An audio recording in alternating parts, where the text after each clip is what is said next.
ఇప్పుడు మనం తెలుసుకుందాం. ప్రెజెంట్ కంటిన్యూస్ అంటే ఇప్పుడు జరుగుతూ ఉండి కొంతకాలం వరకు వెళ్ళేదనమాట. అంటే ఏంటి? ప్రెజెంట్ ఇప్పుడు మొదలి అలా కొంతకాలం వరకు ముందుకు వెళ్తుందనమాట. ఏదైనా ఒక చర్య, ఏదైనా ఒక క్రియ, ఏదైనా ఒక పని దాన్ని చెప్పడానికి మనం ప్రెజెంట్ కంటిన్యూస్‌ని వాడుతూ ఉంటామనమాట. ప్రెజెంట్ కంటిన్యూస్‌ని మనం తెలుసుకోవాలంటే ఫస్ట్ మనకి స్ట్రక్చర్ తెలియాలి. అది తెలిస్తే అప్పుడు మనం ప్రెజెంట్ కంటిన్యూస్‌లో ఒక సింపుల్ సెంటెన్స్‌ని మనం ఫార్మ్ చేసుకోగలమనమాట. గుర్తుంచుకోండి ఫ్రెండ్స్, ఈ సెంటెన్స్‌ని ఫార్మ్ చేసుకోగలడం మీకు వస్తేనే అప్పుడు మీరు ఇంగ్లీష్‌ని కరెక్ట్‌గా, ప్రాపర్‌గా, ఎఫిషియెంట్‌గా మాట్లాడగలరు. ఇంటర్వ్యూ గాని లేదంటే ఎగ్జామ్స్‌లో గాని టాప్ చేయగలరనమాట. చూడండి ఫ్రెండ్స్, ఈరోజు మనం ఇంగ్లీష్ గ్రామర్‌లో చాలా ఇంపార్టెంట్ టాపిక్ టెన్సెస్‌ని మనం తెలుసుకోవడానికి ట్రై చేద్దాం. టెన్సెస్‌లో మనకి చాలా రకాలు ఉంటాయి. Present tense, past tense, future tense. ఈ ప్రెజెంట్ టెన్స్‌లో కూడా 4 సబ్ టైప్స్ ఉంటాయి. పాస్ట్ టెన్స్‌లో కూడా అలాగే 4 సబ్ టైప్స్ ఉంటాయి. ఫ్యూచర్ టెన్స్‌లో కూడా 4 సబ్ టైప్స్ వస్తాయి. ఈరోజు మనం ప్రెజెంట్ టెన్స్ యొక్క 4 సబ్ టైప్స్‌ని తెలుసుకోవడానికి ట్రై చేద్దాం. గుర్తుంచుకోండి ఫ్రెండ్స్, టెన్సెస్ అనేది ఇంగ్లీష్‌లో చాలా ఇంపార్టెంట్. ఇంగ్లీష్ భాషను మీరు ఫస్ట్ నేర్చుకోవాలి అంటే మీరు కరెక్ట్‌గా ఫార్మ్ చేసుకోవడం తెలియాలి. ఇంగ్లీష్‌లో ఒక లైన్‌ని ఫార్మ్ చేయడం తెలియాలి. ఇక్కడ మనం ఆ లైన్ సెంటెన్స్‌ని ఎలా ఫార్మ్ చేస్తున్నాం అనేది నేర్చుకోబోతున్నాం అనమాట. ఓకే ఫ్రెండ్స్, రండి చూడండి. నెక్స్ట్, ఈరోజు ప్రెజెంట్ టెన్స్ కోసం మనం తెలుసుకోబోతున్నాం. ఆల్రెడీ మనం సింపుల్ ప్రెజెంట్ కోసం డిస్కస్ చేసాం. అయినా రివైజ్ చేద్దాం. సింపుల్ ప్రెజెంట్ అంటే the actions which are happening right now. దానికి మనం ఇప్పుడు ఏం జరుగుతుంది అని చెప్పడానికి మనం సింపుల్ ప్రెజెంట్ని వాడుతాం అనమాట. సింపుల్ ప్రెజెంట్ యొక్క మెయిన్ స్ట్రక్చర్ని చూసారా? ఆ స్ట్రక్చర్ని మీరు ఖచ్చితంగా గుర్తుంచుకోవాలి. ఇలా సింపుల్ ప్రెజెంటే కాకుండా మనకి ఏంటిది ప్రెజెంట్ కంటిన్యూస్ కానీ, ప్రెజెంట్ పర్ఫెక్ట్ కానీ, ప్రెజెంట్ పర్ఫెక్ట్ కంటిన్యూస్ కానీ, ఇవన్నిటికీ స్ట్రక్చర్స్ ఉంటాయి. అన్ని టెన్సెస్ కూడా స్ట్రక్చర్స్ ఉంటాయి. స్ట్రక్చర్స్ మీరు గుర్తుంచుకుంటే చాలా ఈజీగా మీరు ఇంగ్లీష్‌ని నేర్చుకోగలరు. చాలా ఎఫిషియెంట్‌గా మాట్లాడగలరనమాట. చాలా ఎఫిషియన్సీ మెయింటైన్ చేయగలరనమాట. ఓకేనండి.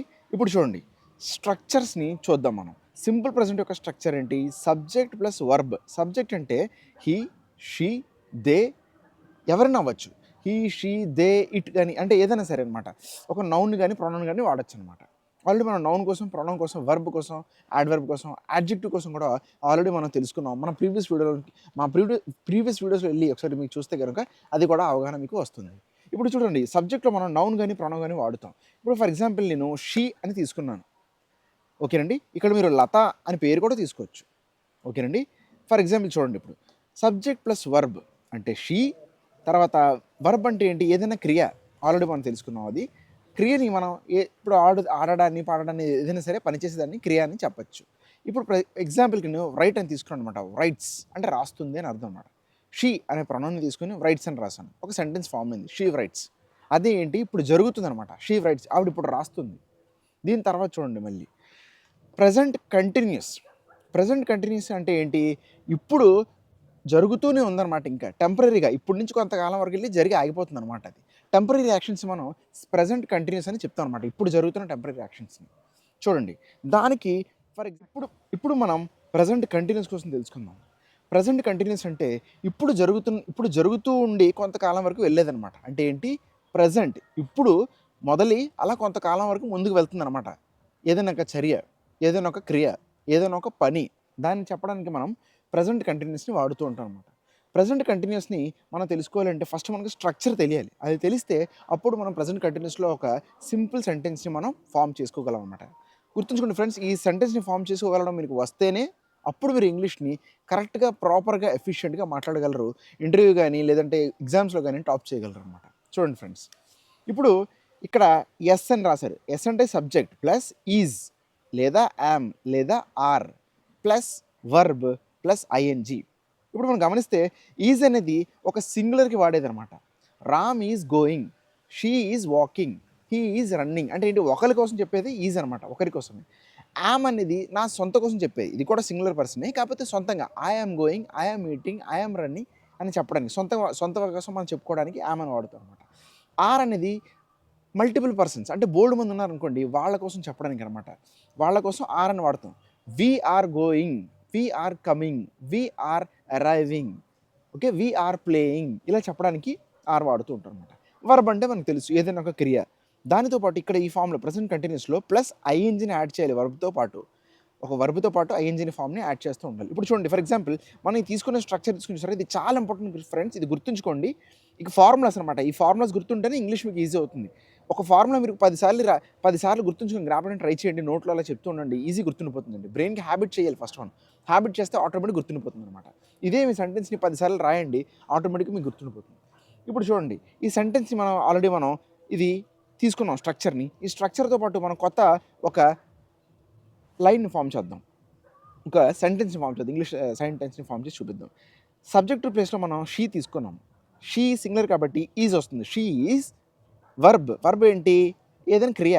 ప్రస్తుతానికి నేను రైట్ ప్లస్ ఐఎన్జీ ఫామ్ ఉంది కాబట్టి రైట్ ప్లస్ ఐఎన్జీ రైటింగ్.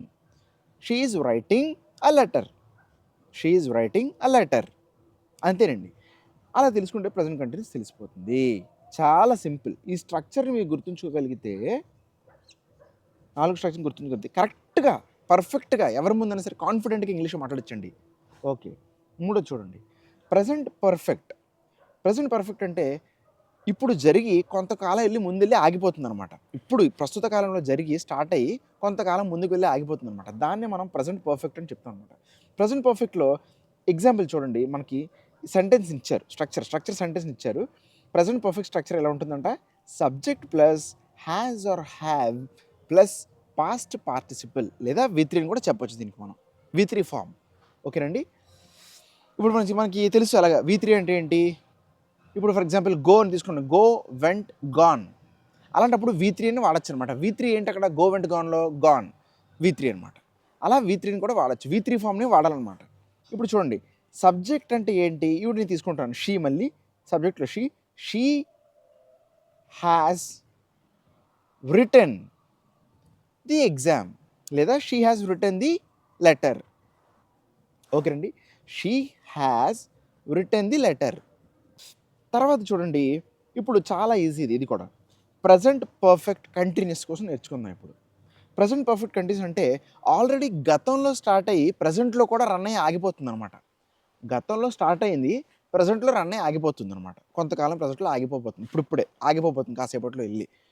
అలాంటి వాటికి ఏమైనా ఉంటే సరే మనం ప్రజెంట్ పర్ఫెక్ట్ కంటిన్యూస్ వాడుతుంటాం. అంటే మనకి చూడండి, ఏదైనా సరే సంఘటన బట్టి, ఏదైనా సరే ఒక సిచ్యువేషన్ బట్టి, ఆ సిచ్యువేషన్ బట్టి దాని బదులు మనం ఈ సెంటెన్స్ని ఫామ్ చేసుకోవడానికి వాడుతాం అనమాట.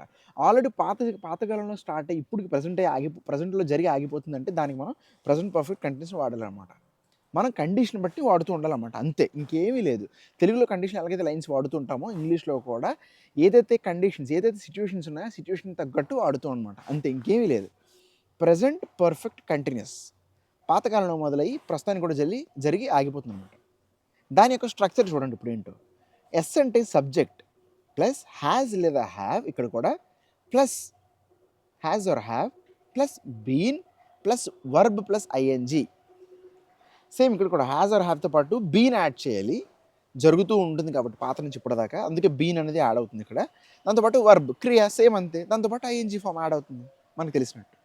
అంతేనండి, చాలా ఈజీ. ఒకటి కనుక తెలిస్తే మిగతావన్నీ ఆటోమేటిక్గా మనం యాడ్ చేసుకుంటూ పరిస్థితిని కండిషన్ బట్టి మార్చుకుని యాడ్ చేసుకుంటూ ఉండాలన్నమాట, అంతే, చాలా ఈజీ. ఇప్పుడు చూడండి, ఇప్పుడు మనకి సబ్జెక్ట్ దగ్గర మళ్ళీ నేను షీ వాడుతున్నాను. షీ హ్యాస్, మళ్ళీ సేమ్ అండి, షీ హ్యాస్ బీన్ యాడ్ చేయాలి. కాకపోతే ఇక్కడ పాతకాలం నుంచి ఆడ రాస్తుంది కాబట్టి లెటర్ ఆల్రెడీ పాస్ట్ నుంచి రాస్తుంది, అంటే కాసేపు ముందు నుంచే రాస్తుంది కాబట్టి past. She has been writing the letter. She has been writing the sorry friends, నాకు రైటింగ్ కొద్దిగా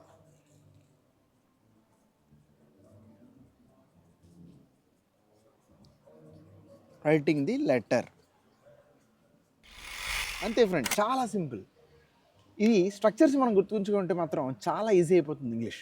దయచేసి ఫ్రెండ్స్, ఈ స్ట్రక్చర్ని మీరు ఇప్పుడు ఏదైతే మనం స్ట్రక్చర్ డిస్కస్ చేసామో దీని స్క్రీన్ షాట్ తీసుకోండి. ఈ స్ట్రక్చర్స్ కోసం మీరు 1కి 10 సార్లు రాసుకోండి, అంతే.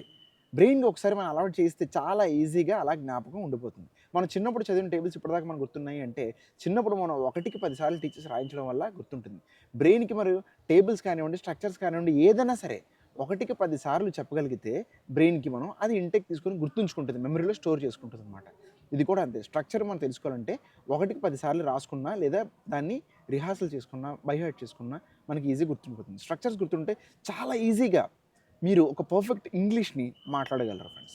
ఇలాంటి మంచి ఇంగ్లీష్ గ్రామర్ని, మంచి హిందీ లాంగ్వేజ్ని తెలుసుకోవడానికి, మళ్ళీ మ్యాథమెటిక్స్ కూడా కోసం మనం కొత్తగా సిరీస్ స్టార్ట్ చేసాం ఫ్రెండ్స్.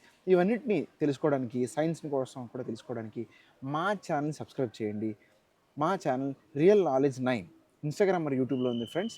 దయచేసి మా ఛానల్ ఫాలో చేయండి, సబ్స్క్రైబ్ చేయండి friends. Thank you so much. Me friends ఎవరికైనా ఉంటే ఈ వీడియో పనికి వస్తుందంటే అందరికీ షేర్ చేయండి ఫ్రెండ్స్. వాళ్ళ ఎగ్జామ్స్ కోసం, వాళ్ళ ఇంటర్వ్యూ కోసం, వాళ్ళకి లైఫ్లో ఇంగ్లీష్ ఎక్కడైనా సరే మంచి అవసరం ఉందంటే వాళ్ళకి ఖచ్చితంగా సెండ్ చేయండి. అందరికీ హెల్ప్ చేయండి friends. Thank you so much.